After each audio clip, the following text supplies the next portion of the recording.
warahmatullahi wabarakatuh. Selamat sore, salam presisi. Selamat datang di acara bincang-bincang santai bersama Polres Konawe Selatan. Ya, jadi ini merupakan podcast perdana kita. Kita kedatangan, bisa kami sampaikan bahwa ini adalah narasumber yang merupakan salah satu calon siswa Bintara untuk kompetisi khusus tenaga kesehatan. Ya, silakan langsung perkenalkan diri supaya dikenal oleh pemirsa. Ya, baik. Perkenalkan, nama saya Rino Fianti, umur saya 23 tahun, alamat di Desa Anggondara, Kecamatan Kalangga, Kabupaten Konawe Selatan. Ya, jadi statusnya Rini sekarang di Polres Konawe Selatan itu apakah sudah resmi menjadi siswa atau sementara persiapan? Masih sementara binlat, Pak. Sudah berapa lama? Ya, kurang lebih sekitar 5 bulan.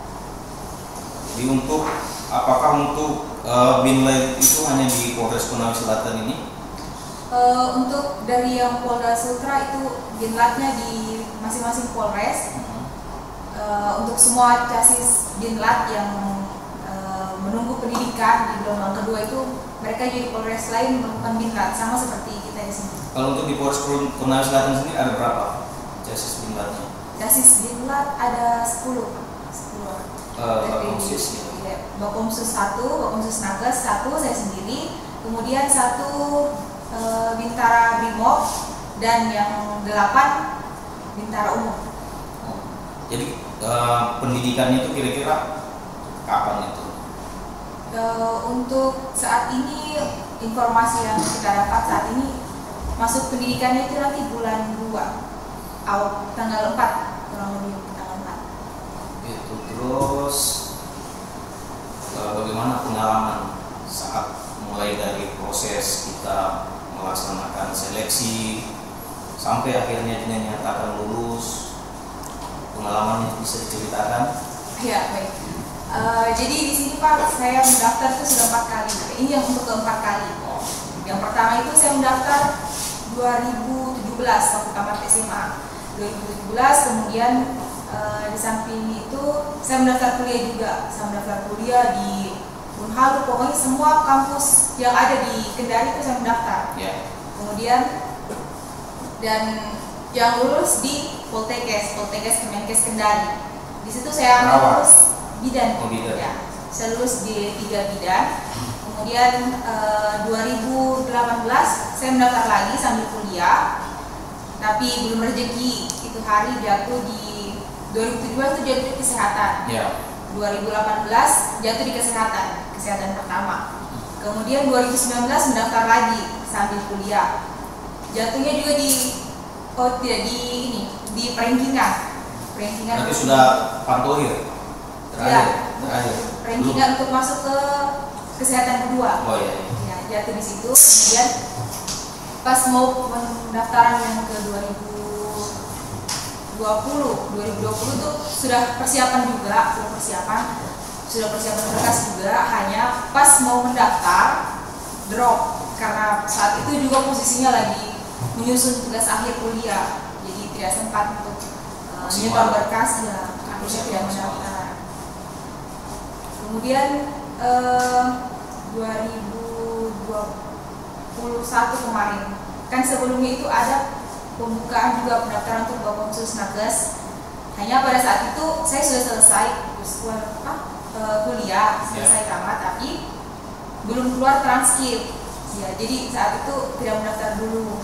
Pas ini ke gelombang selanjutnya ini baru mendaftar karena baru ada transkrip. Jadi dinyatakan lulus itu saingan pada saat masuk di jalur Bakomsus atau Bintara kompetisi khusus, mungkin jalur yang tenaga kesehatan. Sesuai ya, itu ada berapa sih? Kurang lebih 20-an, hampir 30 untuk Bakomsus Nagas. Yang akhirnya diterima? Yang diterima 3. Oh, berarti luar biasa. Karena tidak semua yang mendaftar bisa mendapatkan kesempatan untuk dinyatakan lulus. Kemudian apa sebenarnya yang melatar belakangi Rini? Rini kan sekarang sebenarnya statusnya kan sudah selesai kan di kebinaannya D3, berarti titel AMDCAT. Itu kan sebenarnya kalau untuk masuk di melalui jalur PNS kan sudah bisa. Kemudian yang melatar belakangi sampai termotivasi untuk menjadi sebagai seorang anggota Polri atau polisi wanita, itu motivasinya apa itu? Untuk di-share ke teman-teman. Ya, karena jadi polisi ya Pak, ini sudah cita-cita dari kecil. Ya, sudah cita-cita dari kecil. Hanya sempat juga itu jatuh beberapa kali, kayak ya mungkin belum rezekinya untuk di situ. Sempat juga kayak putus asa, tapi tetap berusaha sambil kuliah. Jadi ya jalani saya dulu, pas selesai juga kuliah. Kemudian kebetulan ada jalur saya dibuka untuk masuk di polisi, yaitu Bakomsus Nakes. Jadi saya mendaftar lagi itu. Ya, jadi memang untuk jalur Bakomsus itu kan senior-seniornya ini kan sebenarnya sudah ada yang sudah lulus. Kemudian memang peranan mereka itu waktu dirasakan waktu masa-masa pandemi, ya waktu itu mereka juga melaksanakan terlibat dalam tim vaksinator, sehingga mungkin ada untuk kuota untuk khusus tenaga kesehatan. Terus yang lainnya mungkin bisa diceritakan selain yang khusus untuk yang melaksanakan pendidikan pelatihan di Polres Konawe Selatan itu apa saja? Jadi yang melaksanakan binlak, yang melaksanakan binlak di Polres Konawe Selatan itu ada Bintara Umum, kemudian ada Bintara Brimob 1 orang, dan saya sendiri. Berarti sekarang masih sama-sama. Nanti kalau sudah, kapan kira-kira rencana pendidikan itu? Ya, sekarang untuk saat ini masih sama-sama. Untuk informasi sementara, buka pendidikan itu tanggal 7 Februari. Kemungkinan paling lambat tanggal 4 Februari sudah berangkat ke masing-masing SPN. Berarti yang Brimo ke Watu Kosek, kemudian PTU di SPN Anggotoa, hari ini sendiri di Sepolwan, di Ciputat itu, Bayoran. Terus kalau misalnya sudah berangkat itu, ini termasuk angkatan yang berapa? Angkatan 53 kalau untuk Polwan. Untuk Polwan 53. Kalau PTU 49, PTU 49, untuk Bintara Brimob 27, dan untuk Polwan sendiri 53. Karena memang yang Pak Komsus sebelumnya ini kan ada juga itu yang pendidikan, kalau nggak salah 2 atau 3 bulan. Iya, 3 bulan. Ya, itu karena merespon yang saya sampaikan tadi bahwa vaksinator untuk menambah kuantitas tim vaksinator, dan kehadiran Polri pada masa-masa pandemi memang sangat dirasakan oleh masyarakat. Salah satunya itu andil dari rekan-rekan di tenaga kesehatannya Polri sendiri. Ya, kemudian lanjut ini, apa kira-kira pengalaman mulai dari persiapan kemudian sampai dinyatakan lulus, apa saja? Apa ada mungkin pengalaman uniknya yang sampai sekarang masih diingat? Jadi untuk persiapan yang betul-betul disiapkan. Seperti persiapan fisik itu kita bangun sebelum sholat subuh. Sholat subuh, persiapan sholat subuh, terus saya lari, olahraga, latihan fisik. Habis itu setelah latihan fisik, saya pergi untuk latihan renang. Latihan renang. Kemudian setelah latihan renang, pulang ke rumah, sarapan dulu. Setelah sarapan, kemudian belajar untuk menghadapi ini. Kalau untuk Bakomsus, ya kurang lebih sama dengan yang PTU, akademik. Kemudian akademik, psiko, Kemudian setelah belajar, tidak lupa juga untuk kita ibadah. Jadi persiapan fisik juga butuh, ibadah, kemudian kurang lebih itu dipersiapkan. Dan tentunya mungkin tidak boleh patah semangat, karena kan ini sudah yang tes yang seperti yang disampaikan tadi, tes yang keempat.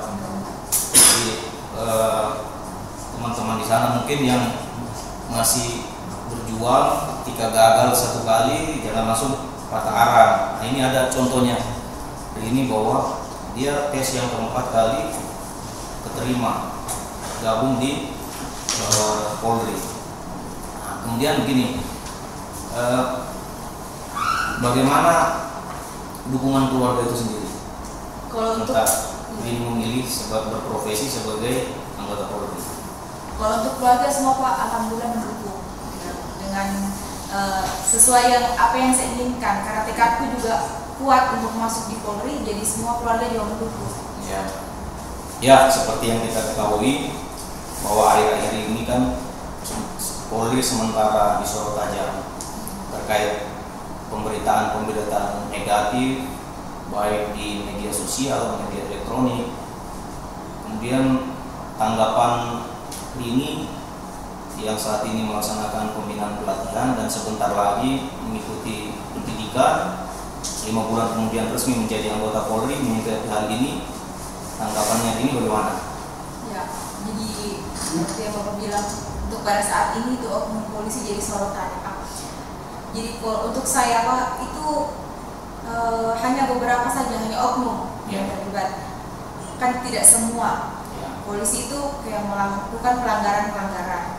Nah, ya mungkin dia hilaf pada saat itu, entah hilaf, dan hanya beberapa oknum.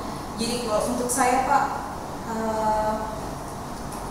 apa ya, kayak mungkin itu ada lagi jatuh apesnya aja mungkin ya.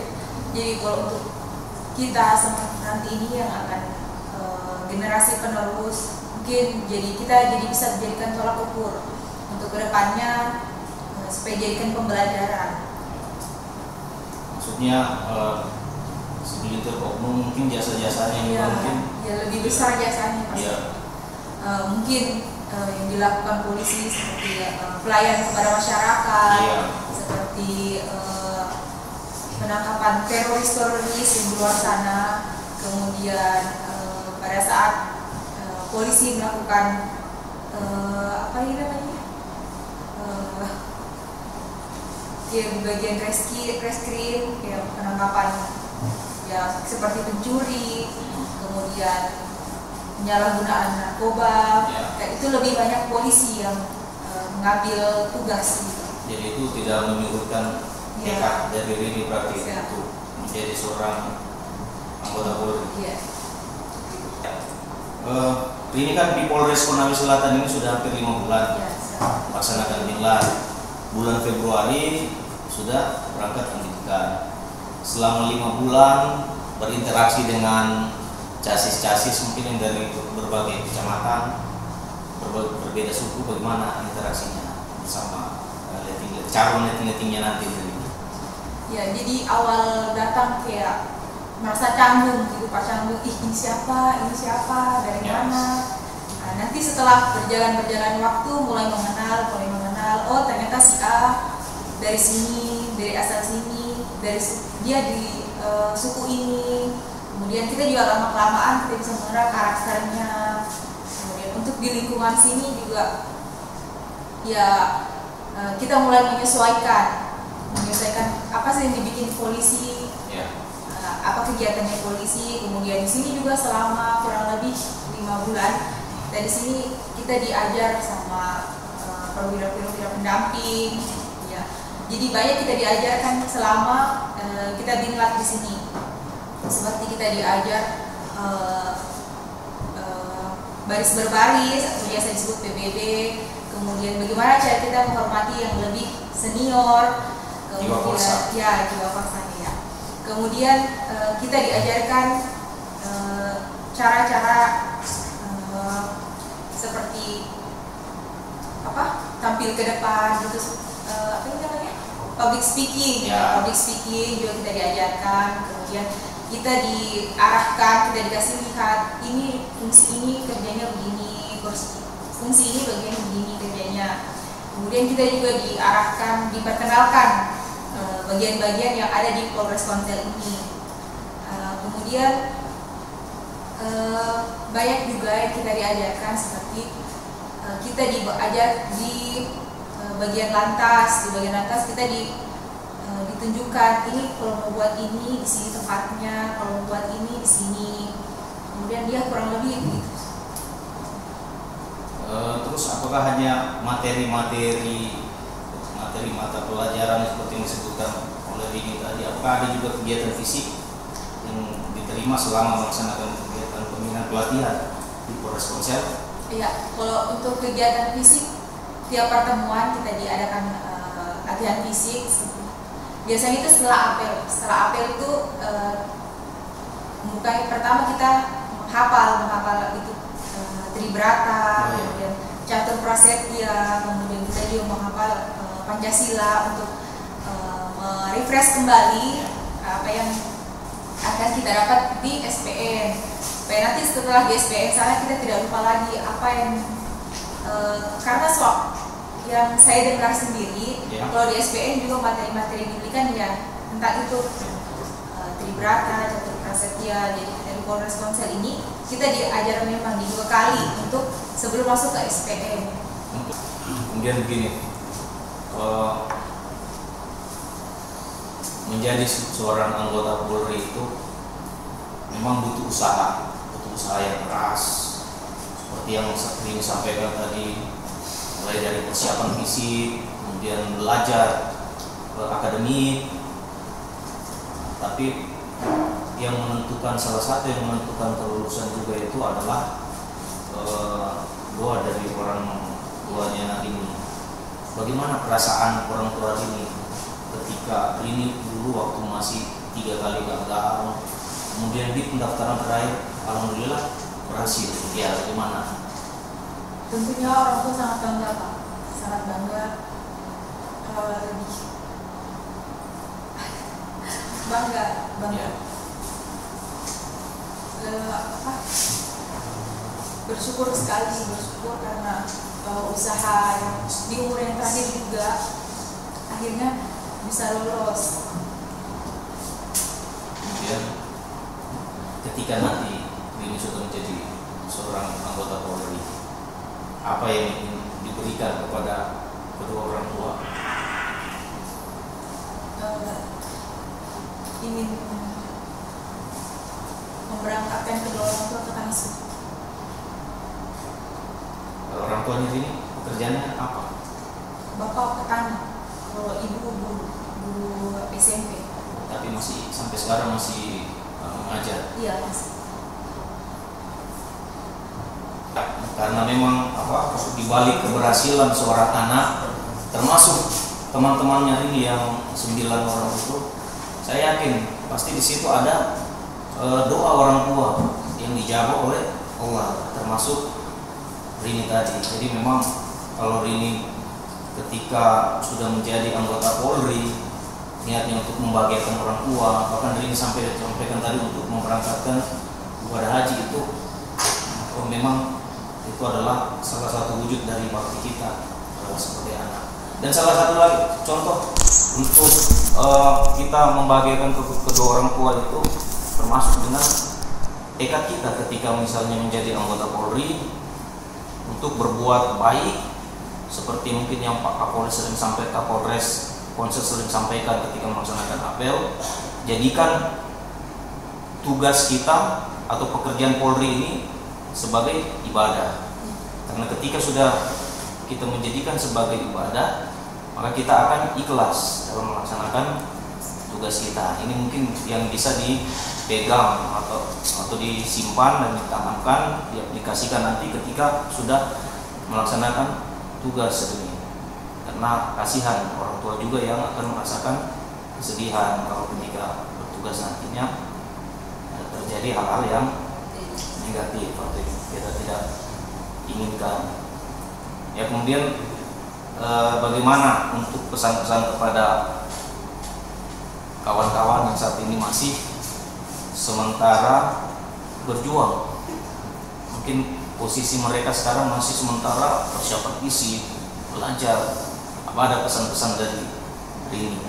Iya, jadi untuk teman-teman casis sekalian yang sedang berjuang untuk bergabung bersama anggota Polri, jadi pesan saya tetap semangat berjuang, Jangan lupa perbanyak belajar, berlatih, kemudian berdoa. Dan jangan lupa minta doa restu pada kedua orang tua. Ya, jadi sangat inspirasi untuk bincang-bincang bersama Polres Kongsel di podcast tayangan perdana ini. Kita banyak mengambil pelajaran dari cerita-cerita ini. Mungkin bisa juga bermanfaat untuk rekan-rekan Rini, teman-teman Rini. Mungkin ada juga yang sementara berjuang ingin menjadi seorang anggota Polri, bisa melalui jalur apapun, melalui Polisi Tugas Umum, melalui jalur Bakomsus seperti Rini. Semoga acara ini bisa menjadi referensi untuk mereka ke depannya, bahwa menjadi seorang anggota Polri itu butuh persiapan, karena yang mengikuti seleksi itu sangat banyak. Jadi tingkat kompetitifnya itu sangat tinggi, hanya orang-orang terpilih. Jadi Rini dan 10 orang yang melaksanakan kegiatan pembinaan pelatihan itu adalah orang-orang yang terbaik dari yang mengikuti seleksi. Jadi cukup sekian mungkin untuk kegiatan bincang-bincang santai bersama Polres Konawe Selatan. Saya tutup dengan ucapan wabillahi taufik wal hidayah. Wassalamualaikum warahmatullahi wabarakatuh. Selamat sore, salam presisi.